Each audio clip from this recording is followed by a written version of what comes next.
Greetings, I'm Salvador Cordova. Welcome to the Evidence and Reasons for the Christian Faith video channel. For a long while now, I've been wanting to make a series on basic questions and answers about the Christian faith. Questions such as, why would a good God create a world that is full of evil? A question which I will cover in a series of videos, starting with this video.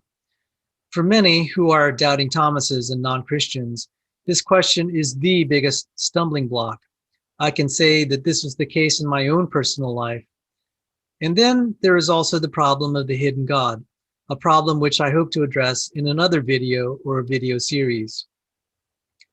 The last several months on this channel have been focused on the creation, evolution, intelligent design controversy, where I have argued that the universe and life are a miracle, and if there are miracles, there must be a miracle maker.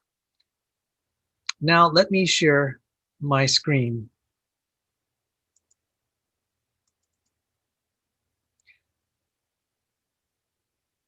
In addition to there being a miracle maker, additionally, if the human genome is deteriorating at a rate that is in conflict with evolutionary claims that humanity evolved over millions of years from primate ancestors, this would be evidence supporting a literal reading of the genealogy of Jesus Christ in Luke chapter 3 and Matthew chapter 1.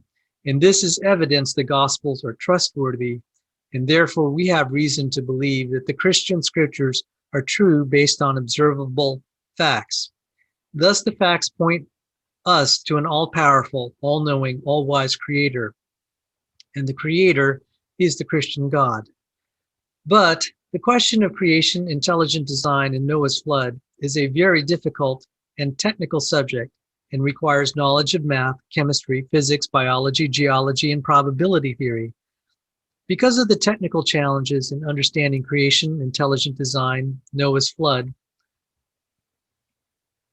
I have started a separate channel known as the Evidence Reasons Academy. A link to the Evidence Reasons Academy is in the video description.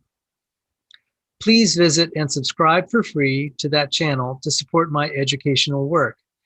The Evidence Reasons Academy, or ER Academy for short, was created to supplement the main Evidence and Reasons channel, which you are now watching. The ER Academy was created to equip serious students of the creation, intelligent design, and Noah's flood question with requisite knowledge of basic science so they can understand and declare the miraculous works of God in the universe that have been hidden for millennia, but are now available to us because of the gift of God, which we call science, or shall I say true science. I say true science is a gift of God because there are anti-God inspired ideas posing as science that are not really science, such as abiogenesis theory and evolutionary theory. These two theories are quote-unquote sciences, falsely so called. They are statements of faith in nature rather than faith in a creator God.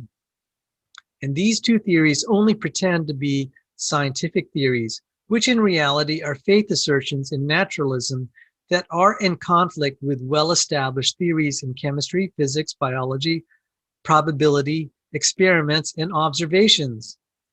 But beyond that, I know that some of the Christian viewers in the audience have experienced miracles and answered prayers in the name of Jesus in their own lives. And on many levels, the study of intelligent design, creation, and Noah's flood have only affirmed the faith that God has already instilled in our hearts. Nevertheless, despite the evidences available, it is natural to doubt and question, partly because God's presence and work is often hidden on this side of heaven. The apostles, John the Baptist, Gideon, and many heroes of the faith, of the Christian faith, have doubted, but God healed the doubts by various means. It is my hope that some of your doubts, inasmuch as they may originate from the problem of evil, might find healing by considering some of the answers that have helped me in recent years, and I hope it will help you. Let me share my screen again. One moment.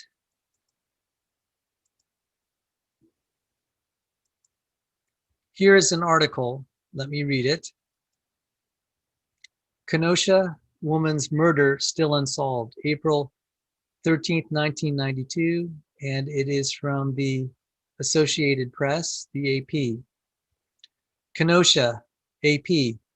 2 years after a county social worker was strangled in her home on Easter weekend, police have logged thousands of hours investigating and amassed a foot-high pile of notes without finding a killer or motive. The victim was Concepcion Connie Reyes, a religious woman who lived alone in a well-kept middle-class neighborhood near Tremper High School. Her friends were co-workers and church members, and she maintained close ties with relatives on the East Coast and in the Philippines. Those relatives on the East Coast were my family. This story is of my aunt, Connie Reyes. About 11 years later, in 2003, the murder was finally solved. The murder took place in 1990, so it took 13 years to solve the case. The killers were, the assailants were bragging about it, and word got to the police, and they were found and caught. The killing and sexual assault was an act of revenge against my Aunt Connie, and because she was instrumental in rescuing children, rescuing the criminals' children from the criminals and putting the kids in the safe custody of the state. The criminals took revenge on her for her role in the children's rescue. All this to say, tragedy is not too far from anyone's life, and my life too. At the very gut level,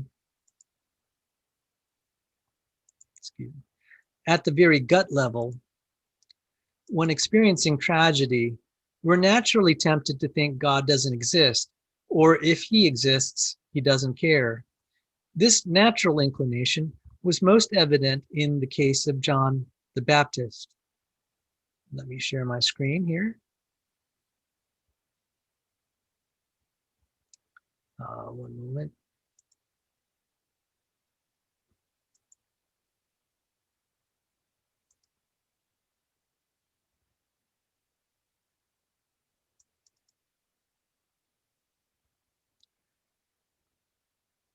John the Baptist. So there's a picture that's a rendering of John the Baptist, probably from some movie. John the Baptist had served God all his life. He was given the honor of baptizing the promised Messiah. But then John the Baptist was imprisoned by the evil king Herod. God, in the person of Jesus, was right there in Judea, and yet Jesus didn't stop John's imprisonment, which eventually led to John the Baptist being beheaded. While John was still alive and in jail, he began to doubt and asked Jesus whether he was really the Christ. This account is from Matthew 11. Now when John heard in prison about the deeds of the Christ, he sent word by his disciples and said to him, "Are you the one who is to come, or shall we look for another?"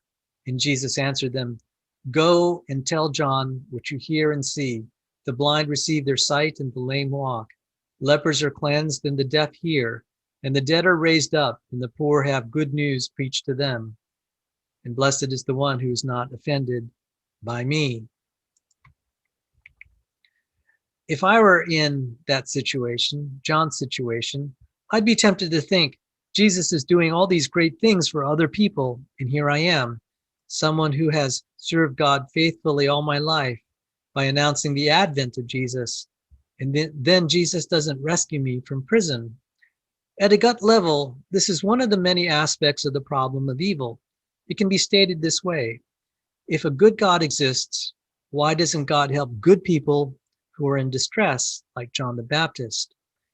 When this question isn't properly answered, it is tempting to think that God doesn't exist and/or he doesn't care. But first, look at how the Lord answered John to reassure him. Jesus said, "Go tell John what you hear and see. The blind receive their sight and the lame walk. Lepers are cleansed and the deaf hear, and the dead are raised up, and the poor have good news preached to them." Jesus is saying, study the facts, and the power of God reassures us God can redeem the situation. Note that Jesus specifically says, the dead are raised up. If Jesus displays such power, then whatever happens to us in this life, Jesus can redeem it in the next life. Now, granted, we don't have access to seeing these sorts of miracles firsthand, at least most of us, but we do have things like the creation, intelligent design, Noah's flood studies that tell us of the miraculous power of God and that he can indeed create life. But the idea that Jesus can redeem our situation in the next life, this is echoed in 2 Corinthians 4:17 by the Apostle Paul. It is one of my favorite verses. It says, "For this momentary light affliction is building for us an eternal weight of glory far beyond all comparison." For this momentary light affliction is building for us an eternal weight of glory far beyond all comparison. I should point out this, I'll try to elaborate on this theme a little bit because it's really packed. But I should point out this message is only for Christians. Suffering has higher meaning for Christians, but for those who reject the Christian faith, suffering in this life really has no meaning for them, as they will go from bad to worse when they die. So let me try to express this theme in 2 Corinthians 4:17, this idea that for this momentary light affliction is building for us an eternal weight of glory far beyond all comparison. I will do this by appealing to something that is deeply ingrained in the human psyche and culture and our understanding of reality, as expressed in fairy tales. Consider that a little tragedy and/or insurmountable challenge at the start is an essential ingredient for happily ever after. A little tragedy or insurmountable challenge at the start is an essential ingredient for happily ever after. We see this in the story of Cinderella, Sleeping Beauty, and Snow White. Something inside our hearts tells us there's a beautiful story should have this plot. There's also a book by Christopher Booker called The 7 Basic Plots, and it echoes these themes. But just to inject a little bit of levity, but I am trying to be serious here, just to highlight the point of this verse. Maybe one way to understand this verse is for me to just relate a fairy tale, and you'll see the elements of this. It becomes so clear how light affliction is very important to making a happy ending, how light affliction is critical to making a happy ending. So let me read the story of Snow White. This is just from Wikipedia. It says, at the beginning of the story, a queen sits sewing at an open window during a winter snowfall when she pricks her finger with her needle, causing 3 drops of red blood to drip onto the freshly fallen white snow on the black windowsill. Then she says to herself, "How I wish I had a daughter that had skin as white as snow, lips as red as blood, and hair as black as ebony." Sometime later, the queen gives birth to a baby daughter whom she names Snow White, but the queen dies in childbirth a short while later. A year later, Snow White's father, the king, marries again. His new wife is very beautiful, but she is a vain and wicked woman who practices witchcraft. The new queen possesses a magic mirror, which she asks every morning, "Magic mirror on the wall, who is the fairest one of all?" The mirror always tells the queen that she is the fairest. The queen is always pleased with that response because the magic mirror never lies. But when Snow White is 7 years old, her fairness surpasses that of her stepmother. When the queen asks her mirror, it tells her that Snow White is the fairest. This gives the queen a great shock. She becomes envious, and from that moment on, her heart turns against Snow White, and the queen grows to hate increasingly with time. Eventually, the angry queen orders a huntsman to take Snow White into the forest to be killed. As proof that Snow White is dead, the queen demands that he returns with her heart, which she will consume in order to become immortal. The huntsman takes Snow White into the forest, but after raising his dagger, he finds himself unable to kill her when Snow White learns of her stepmother's evil plan and tearfully begs, "Spare me this mockery of justice. I will run away into the forest and never come home again." After seeing the tears in the princess's eyes, the huntsman reluctantly agrees to spare Snow White and brings the queen the heart of a wild animal instead. After wandering through the forest for hours, Snow White discovers a tiny cottage belonging to a group of 7 dwarfs. Since no one is at home, she eats some of the tiny meals, drinks some of their wine, and then tests all the beds. Finally, the last bed is comfortable enough for her, and she falls asleep. When the dwarfs return home, they immediately become aware that there has been a burglar in the house because everything in their home is in disorder. Prowling about frantically, they head upstairs and discover the sleeping Snow White.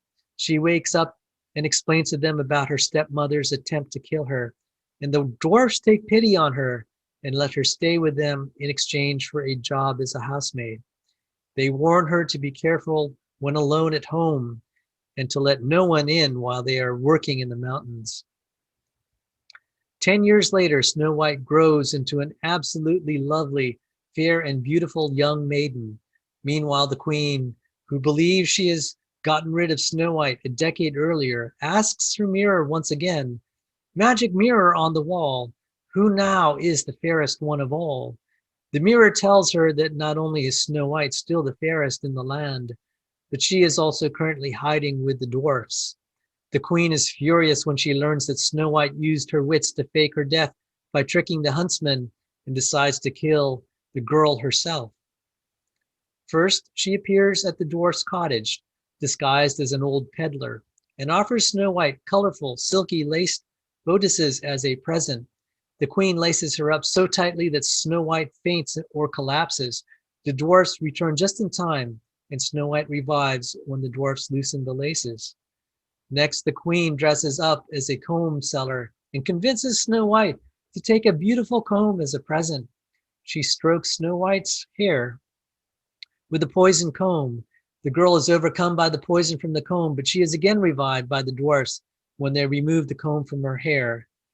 Finally, the queen disguises herself as a farmer's wife and offers Snow White a poisoned apple.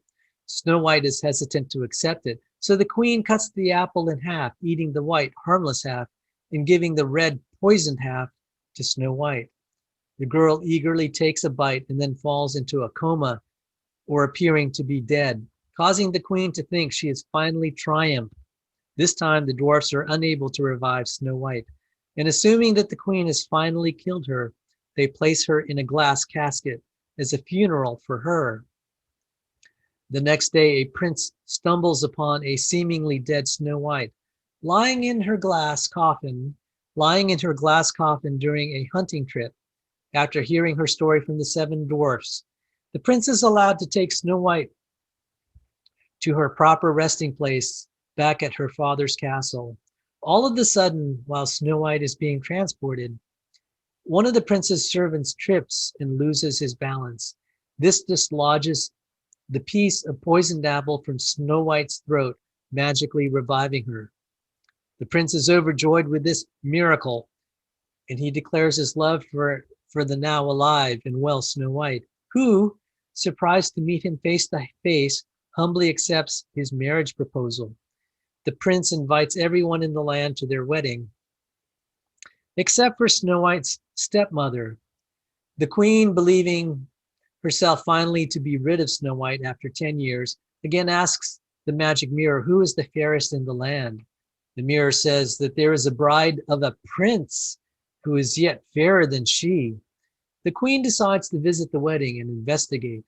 Once she arrives, the queen becomes frozen with rage and fear when she finds out that the prince's bride is her stepdaughter, Snow White herself. The furious queen tries to sow chaos and attempts to kill her again, but the prince recognizes her as a threat to Snow White, and when he learns the truth from his bride, as a punishment for the attempted murder of Snow White, the prince orders the queen to wear a pair of red-hot iron slippers and to dance in them until she drops dead. With the evil queen finally defeated and dead, Snow White has taken her revenge, so her wedding to the prince peacefully continues.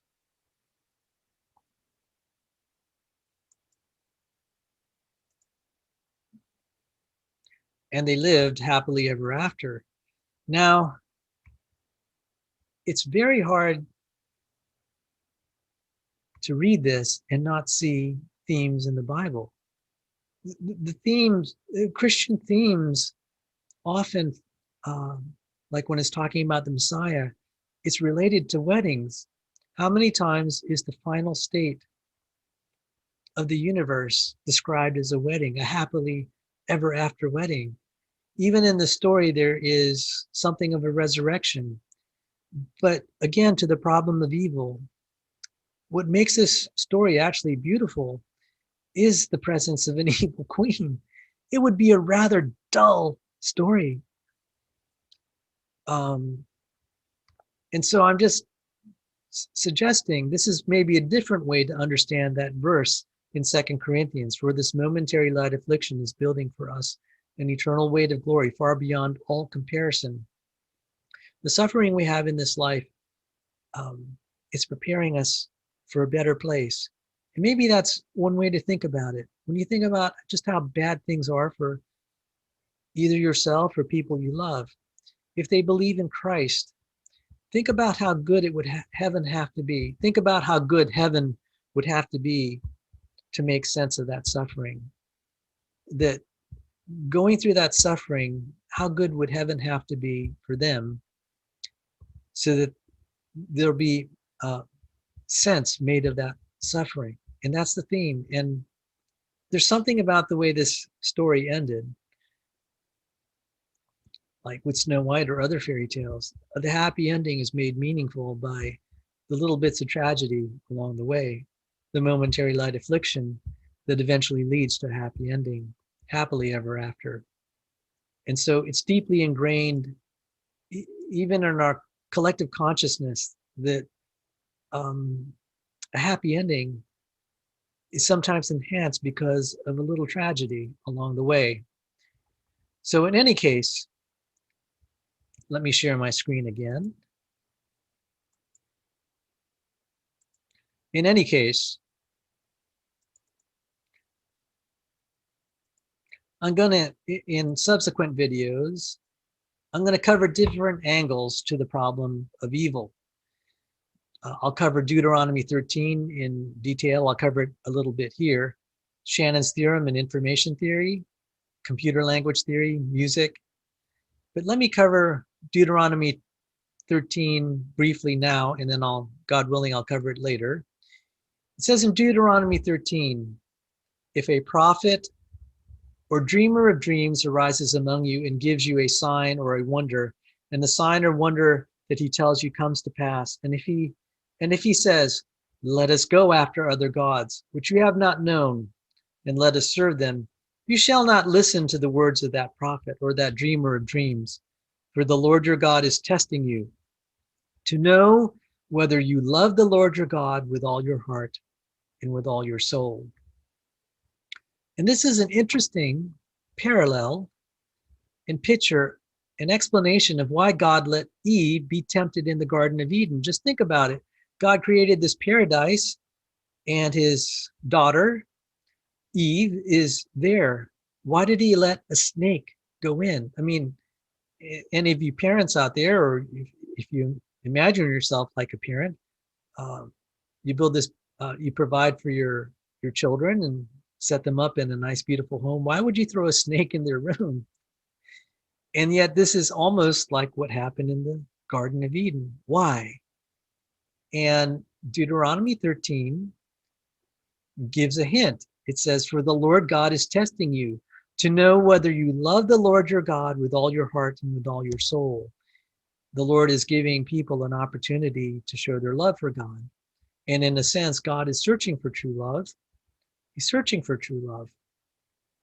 And which is amazingly something that many of us seek also.